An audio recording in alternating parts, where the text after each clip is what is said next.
السلام علیکم ورحمۃ اللہ وبرکاتہ، نحمدہ ونصلی علی رسولہ الکریم۔ سامعین و ناظرین، غیر مقلد کی حیرانگی اور پریشانی، یعنی غیر مقلد جو حیران اور پریشان ہے وہ ہم آپ کے سامنے آج دکھانے والے ہیں۔ اب مسئلہ بھی غیر مقلد کے نزدیک بہت بڑا ہے اور غیر مقلد خود حیران بھی بڑا ہو گیا ہے، پریشان ہے، اپنی باتوں میں خود الجھ گیا ہے، اسے پتہ نہیں لگ رہا کہ میں کیا کہہ رہا ہوں اور بات کیا بن رہی ہے۔ اب مسئلہ کیا ہے؟ مسئلہ بہت بڑا مسئلہ یہ ہے کہ غیر مقلدین کے نزدیک امام کے پیچھے سورۃ الفاتحہ پڑھنا ضروری ہے۔ اگر جو کوئی نہیں پڑھتا تو اس کی نماز نہیں ہوتی، اور وہ دلیل پیش کرتے ہیں لا صلاۃ لمن لم یقرأ بفاتحۃ الکتاب۔ اب ہمارے علماء تو اس چیز کے بہت سارے ان کے یہاں جوابات ہیں، یعنی اس بات کے، لیکن غیر مقلد چونکہ یہاں پھنسا کس بات میں ہے۔ اب ایک بات آپ سمجھ لیجئے، وہ یہ ہے کہ دیکھیں اتنا بڑا مسئلہ اگر حضور کریم صلی اللہ علیہ وسلم یعنی اللہ کے رسول جو شریعت پہنچانے والے ہیں نا، اللہ کے احکامات پہنچانے والے ہیں، ان کے پاس ایسی چیز پہنچی جس کے بغیر نماز نہیں ہوتی، اور پھر وہ اللہ کے رسول یہ بھی نہ بتائیں کہ یعنی سورۃ الفاتحہ کے بغیر مقتدی کی یعنی مقتدی امام کے پیچھے سورۃ الفاتحہ نہ پڑھو گے تو نماز نہیں ہوگی، اور پھر حضور بتائیں بھی نہیں کہ کب پڑھنی ہے، مقتدی بیچارہ پڑھے کب۔ دیکھیں اللہ کے رسول مقتدی کو یہ تو بتا رہے ہیں کہ اللہ اکبر آپ نے کب کہنا ہے، جب امام کہے تو اللہ اکبر کہنا ہے، اور ربنا لک الحمد، ربنا لک الحمد کب کہنا ہے، جب امام سمیع اللہ لمن حمدہ، جب امام سمیع اللہ لمن حمدہ کہے تو قولوا ربنا لک الحمد۔ یعنی اللہ کے رسول نے اور چیزیں تو بتائی ہیں۔ اب آپ ان سے پوچھیں اگر کوئی بندہ ربنا لک الحمد نہیں کہتا، نماز ہوتی نہیں ہوتی، تو اس پر یہ نہیں، شاید یہ نہ کہیں کہ نہیں ہوتی، لیکن یہاں تو یہ کہتے ہیں نا سورۃ الفاتحہ کے بغیر نماز نہیں ہوتی۔ اتنا بڑا مسئلہ اور اللہ کے رسول نے بتایا بھی نہیں، یعنی اتنا بڑا مسئلہ جس کے بغیر مقتدی کی امام کے پیچھے سورۃ الفاتحہ جو مقتدی نہیں پڑھا اس کی نماز ہی نہیں ہوتی، اور اللہ کے رسول بتائیں بھی نہیں کہاں پڑھنی ہے۔ اب غیر مقلد یہاں پریشان ہے، غیر مقلد بڑا پریشان ہے، حیران پریشان ہے۔ ہم آپ کو سناتے ہیں۔ اچھا، پھر اس میں وہ خود کچھ چیزیں بتاتا ہے، ان سے جو سوال پوچھا جا رہا ہے نا اس میں وہ یعنی ایک اصول قائم کرتا ہے کہ بھئی یہ اس وجہ سے کہ یہ چیز نہیں ہے، ٹھیک ہے نا، پھر تھوڑی دیر کے بعد ان اصولوں کو چھوڑ دیتا ہے۔ یہ ساری چیزیں آ جائیں گی، وہ وجہ اس کی یعنی یہ بوکھلاہٹ کی وجہ اس لیے ہے کہ وہ بڑا حیران اور پریشان ہے کہ مسئلہ کیا ہے۔ سن لیجئے ذرا۔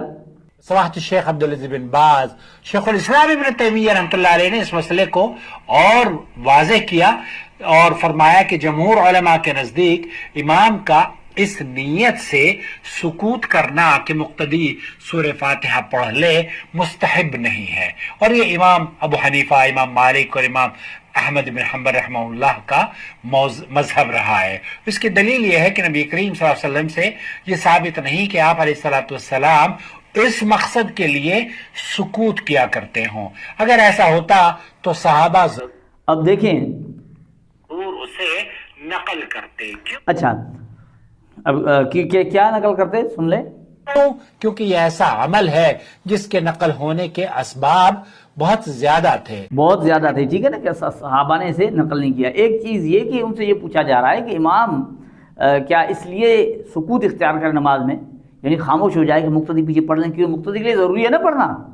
اب امام بیچارہ خاموش رہے تاکہ وہ بیچارہ پڑھ لے، کیا ایسا کرنا ہے؟ یہ جناب وہ ان علماء، سعودی علماء کے نام لیتے ہیں، پھر ائمہ کے نام لیتے ہیں کہ بھئی ایسا یعنی یہ چیز نہیں کرنی چاہیے۔ اس کی دلیل کیا ہے؟ دلیل یہ کہ اللہ کے رسول سے یہ چیز ثابت نہیں ہے، ٹھیک ہے نا۔ دلیل کیا ہے؟ دلیل یہ ہے، اب یہ چیز آپ نے یاد رکھنی ہے، پھر اس کی پریشانی دیکھنی ہے۔ دلیل یہ ہے کہ اللہ کے رسول سے یہ چیز ثابت نہیں ہے۔ اب اہل حدیث ہو، چیز ثابت نہ ہو اللہ کے رسول سے، بیچارہ کیسے کرے گا؟ بھائی وہ تو اللہ کے رسول کی اطاعت کرتا ہے نا، یہ متبع ہے، کہتے ہیں نا ہم متبع ہیں، اللہ کے رسول کی اطاعت کرنے والا۔ اللہ کے رسول سے یہ چیز ثابت ہی نہیں ہے کہ امام خاموش رہے اور پیچھے پڑھیں، یعنی اس لیے یہ چیز ثابت نہیں ہے، اور صحابہ اکرام نے اس کو بیان نہیں کیا، اور اسباب یعنی مواقع تھے، یعنی بہت سارے اسباب تھے بیان یعنی کیے جا سکتے، یعنی یہ بات بیان کی جا سکتی، لیکن پھر بھی صحابہ سے یہ چیز ثابت نہیں، صحابہ نے اس چیز کو بتایا۔ اب یہاں دیکھیں اللہ کے رسول یہ چیز یہ خود مان رہا ہے ثابت نہیں ہے، خود اللہ کے رسول اس لیے نہیں رکے کہ یعنی پیچھے پڑھا جائے، حضور نہیں رکے، ترغیب بھی نہیں دی۔ اب لیکن پڑھنی کہاں ہے؟ سورۃ الفاتحہ تو پڑھنی ہے نا، مقتدی بیچارہ کہاں جائے، کیونکہ آپ کہتے ہو نا نماز نہیں ہوتی۔ یہاں یہ جو چیز پوچھی گئی کہ امام خاموش ہو پیچھے پڑھیں، یہ چیز ثابت نہیں ہے، اس لیے ایسا نہیں کرنا۔ کیوں نہیں کرنا یہ بات یاد رکھنی، یہ چیز کیوں نہیں کرنی؟ کیونکہ ثابت نہیں ہے نا اللہ کے رسول سے، ہم اہل الحدیث ہیں نا، ہم تو وہی بات کریں گے۔ چلیں آگے دیکھیں کیا ہو رہا ہے۔ جو لوگ یہ کہتے ہیں کہ نبی کریم صلی اللہ علیہ وسلم نے 3 یا 4 سکوت فرمائے تھے، ان کی بات قابل معتبر یا کسی صحیح حدیث سے ثابت نہیں ہے۔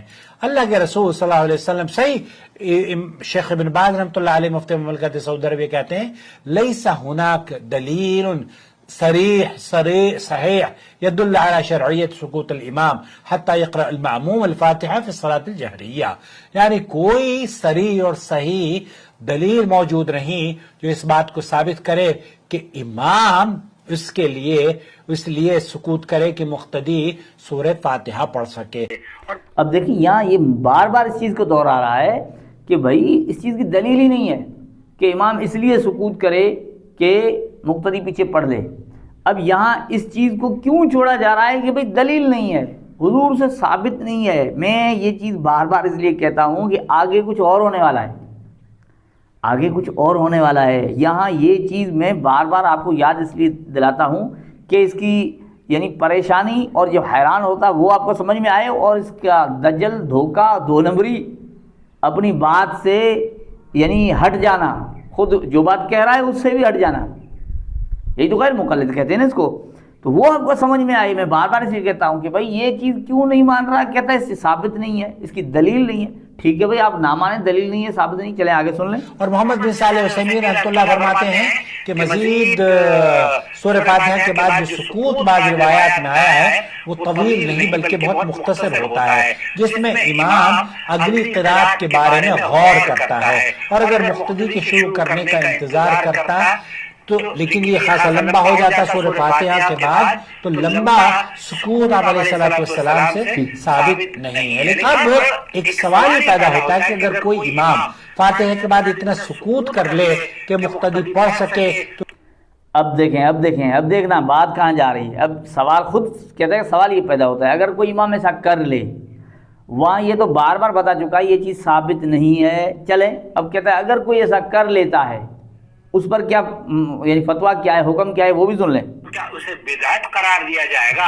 اس کا جواب شیخ ابن باز نے بھی بڑی حکمت کے ساتھ دیا۔ آپ نے فرمایا کہ احادیث میں اصل میں 2 سکوت ثابت ہیں، تیسرے کے بارے میں واضح اور مضبوط دلیل ملتی نہیں ہے، اس لیے بہتر یہی ہے کہ اسے چھوڑ دیا جائے۔ لیکن چونکہ اس مسئلے میں علماء کے درمیان اختلاف موجود ہے اور بعض کے پاس اس کے استحباب کی دلیل کا بھی موجود ہے، تو اس لیے اسے بدعت تو نہیں کہنا چاہیے۔ شیخ لیں بھائی بات تو آگے بھی آئے گی، وہ بھی آپ دیکھنا کس طرح یہ پریشان ہوتا ہے، لیکن یہاں یہ دیکھیں اب جس چیز کو خود مان رہا ہے ثابت نہیں ہے، دلیل جس کی کوئی نہیں ہے، لیکن پھر بھی اگر کوئی کرتا ہے تو بدعت نہیں ہے، پھر آپ بھائی کیوں کہتے ہو کہ ہر نئی چیز بدعت ہے؟ پھر آپ کی یہاں تو نماز کے اندر نئی چیز جو آپ خود مان رہے ہیں اس کا کوئی ثبوت نہیں ہے، صحابہ سے ثابت نہیں ہے، حضور سے ثابت نہیں ہے، دلیل کوئی نہیں ہے، لیکن پھر بھی کرتا ہے، بدعت نہیں ہے۔ نہیں مجھے بتائیں یہ کیا ہے، یہ کیا ہو رہا ہے؟ ایسی چیزیں بھی غیر مقلدین کے اندھے ہیں، آنکھوں پر پٹی باندھی ہوئی ہے، سمجھتے نہیں ہیں، انہیں سمجھ میں نہیں آتی کہ یہاں کھلم کھلا 2 نمبری کی جا رہی ہے، یہاں صاف صاف طور پر لوگوں کو دھوکہ دیا جا رہا ہے، دھوکہ دیا جا رہا ہے کہ نہیں دیا جا رہا؟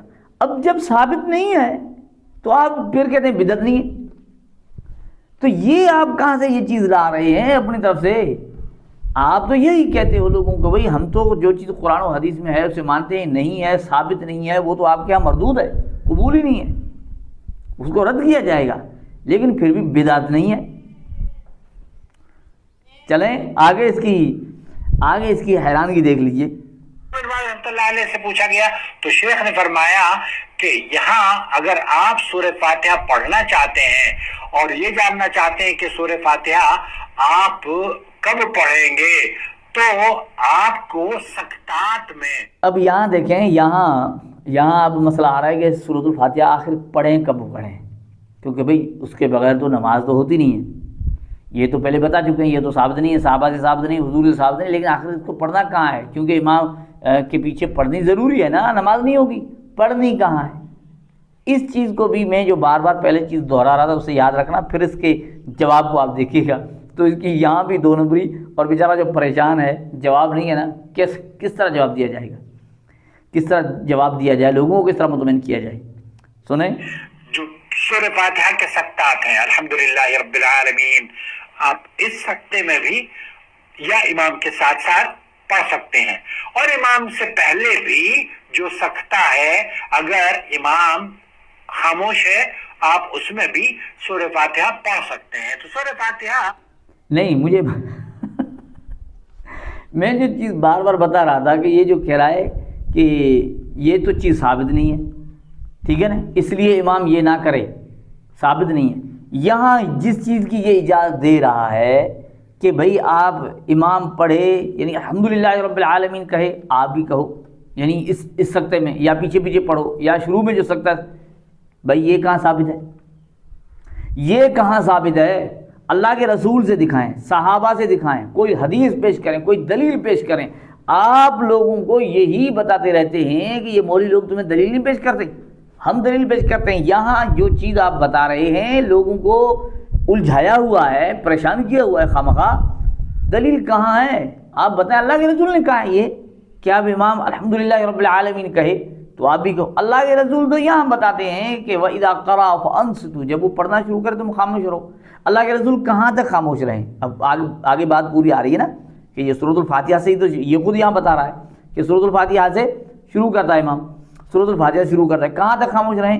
وَإِذَا قَالَ غَيْرِ الْمَغْضُوبِ عَلَيْهِمْ وَلَا الضَّالِّينَ، جب امام غیر المغضوب علیہم ولا الضالین کہے تو تم یہ جو کہہ رہا ہے نا تم پیچھے پیچھے پڑھو تو تم غیر المغضوب علیہم ولا الضالین کہو. یہ نہیں اللہ کے رسول کہہ رہے. جب وہ غیر المغضوب علیہم ولا الضالین کہے فقولوا آمین، تم آمین کہو، تم آمین کہو. شروع سے خاموش کرواتے ہیں سورۃ الفاتحہ کے آخر تک، پھر بولنے کی اجازت ملتی ہے تو آمین کہنے کی ملتی ہے. لیکن یہاں یہ جو بتا رہے ہیں کہ بھئی امام کے ساتھ ساتھ امام جو ہے نا آیت پڑھ کے درمیان میں سانس لے، اس میں کہاں لکھا ہوا ہے، کہاں دلیل ہے، کیا ثبوت ہے صحابہ نے؟ لیکن نہیں، کوئی ثبوت نہیں. پیچھے جو ہے نا پوری وہ بنیاد اس پر لا رہے تھے کہ اس کا ثبوت نہیں ہے. یہاں وہ ثبوت کی کوئی ضرورت نہیں کیونکہ ان کو کرنا ہے، ان کو جب کرنا ہے تو اب ثبوت کی ضرورت نہیں. وہاں جس چیز کا رد کرنا ہے وہاں یعنی مضبوطی سے اس بات پر ٹھہرے رہیں گے کہ نہیں ثبوت ثابت نہیں ہے نا، دلیل نہیں ہے. جب آپ نے کرنی ہے تو دلیل کی ضرورت نہیں. اب یہاں کوئی دلیل نہیں، کوئی ثبوت نہیں، لیکن کہہ رہا ہے کہ ایسا کرو، آپ پر واجب ہے. اس لیے آپ سکتے میں بھی سورہ فاتحہ پڑھ سکتے ہیں، اس کے امام صاحب کے ساتھ ساتھ بھی، جب امام صاحب کے ساتھ ساتھ بھی پڑھ سکتے ہیں، سکتے میں پڑھ سکتے ہیں. ثابت کہاں؟ اللہ کے رسول نے کہاں بتایا ہے؟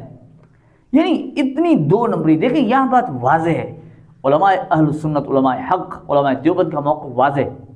اور صحابہ نے یہ چیز بتائی ہے کہ یہ جو آپ جس چیز کو دلیل بنا رہے ہو نا، جس حدیث کو، یہ تو اکیلے بندے کے لیے، اکیلے نمازی کے لیے ہے، مقتدی کے لیے نہیں ہے. اور مقتدی کی قرات امام کی قرات ہے، سیدھی سیدھی بات ہے. اور اللہ کے رسول نے منع کر رکھا ہے، قرآن میں اللہ نے منع کر رکھا ہے، قرآن پڑھا جائے پیچھے خاموش رہو. یعنی اہل سنت والجماعت کا موقف بڑا آسان ہے کہ سورۃ الفاتحہ کے بغیر واقعتاً نماز نہیں ہے، لیکن مقتدی کی سورۃ الفاتحہ امام پڑھ رہا ہوتا ہے کیونکہ اس مقتدی کی قرات، امام کی قرات مقتدی کی قرات ہے. اب دیکھیں نا یہ بات آسان ہے، لیکن یہاں چونکہ دلیل نہیں. اللہ کے رسول نے اتنی بڑی چیز، اگر مسئلہ یہاں ہوتا تو اللہ کے رسول کہیں نہ کہیں کسی نہ کسی صحابی کو کسی وقت تو کہیں سمجھا دیتے کہ بھئی آپ نے یہ وہاں پڑھنی ہے، اس موقع پر پڑھنی. لیکن دلیل نہیں ہے، لیکن انہوں نے کرنا ہے تو اب دلیل کی کوئی ضرورت نہیں. تو ناظرین یہاں آپ نے اس کو پریشان دیکھا، بیچارے کو جواب پوری طرح آ نہیں رہا تھا تو پھر دائیں بائیں بھاگتا اور پریشان نظر آتا. لیکن 2 نمبری پھر بھی واضح ہو جاتی ہے. اللہ تعالیٰ ہمیں ان کی حقیقت کو سمجھنے کی توفیق عطا فرمائے. السلام علیکم ورحمۃ اللہ وبرکاتہ.